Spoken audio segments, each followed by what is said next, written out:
Hello, আসসালামু আলাইকুম guys, my name is Ashikur Rahman. Welcome back to my channel. আজকে এই ফুল গরমের ভিতরে আম ভর্তা করার জন্য চলে আসলাম। তো নিজে গাছ থেকে আম পেড়ে তারপরে আমগুলা টুকাইয়া অন্যের মাধ্যমে সাহায্য নিয়ে আমগুলার চুলার ব্যবস্থা করলাম। অবশ্য আমার একটা ভালো একটা চুলা মেশিন ছিল, বাট ওইটা হারাই গেছে।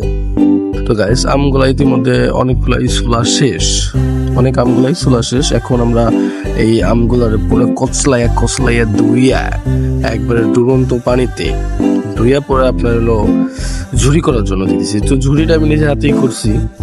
অনেকগুলো আম, অবশ্য এখানে মিষ্টি আম আছে, টক আম আছে, আপনার পাকা আম আছে। এই যে ঝুরি করার জন্য চলে আসলাম এক বল আম নিয়ে। তো এখানে অনেকগুলাই আম আছে, তো আমগুলা নিয়ে ঝুরি করার জন্য চলে আসলাম।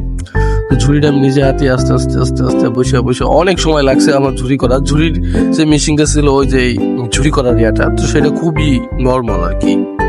তো আমার যতটা সম্ভব ততটা আমি করছি ভাই, একবারে আস্তে আস্তে অনেক সময় নিয়ে করছি। তো এই মরিচের কথা না বললেই নয়, মরিচ খুবই খুবই ঝাল, পুরাই একবারে ঝাল, একবারে ঘ্রাণ অনেক। তো আমি নিজে হাত দিয়ে কসলাইতে সাবাস পাইতেছিলাম না, তো সেচুনির ওইটা দিয়ে আমি পুরো ছিঁচে দিচ্ছি মরিচগুলা।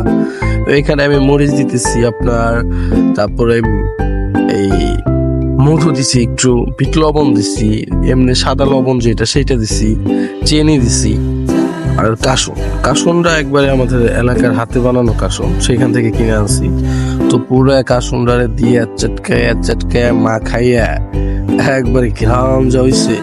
তো যেটা বলার জন্য যে এটারে মাখানো যতটা সময় না লাগছে, বাট আপনার খাওয়া মনে হয় কয়েক সেকেন্ডের মধ্যেই মনে হয় খাওয়া শেষ একবারে, মানে খাওয়াটা অনেক দ্রুত শেষ হয়ে গেছে।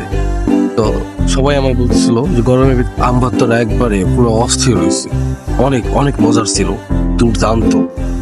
তো গাইস, এত সুন্দর কালার আর এত সুন্দর স্বাদ হয়েছে, যেটা আপনি না খাইলে একবারও বুঝতে পারবেন না যে জিনিসটা কতটা স্বাদ হয়েছিল।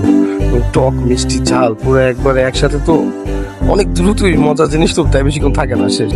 ভর্তাটা যে এত দ্রুত কেমনে শেষ হয়ে গেল কেউই বুঝলো না। গাইস, আমাকে লাইক দিয়ে সাপোর্ট করবেন এবং চ্যানেলটা সাবস্ক্রাইব করে রাখবেন। ওকে, আল্লাহ হাফেজ।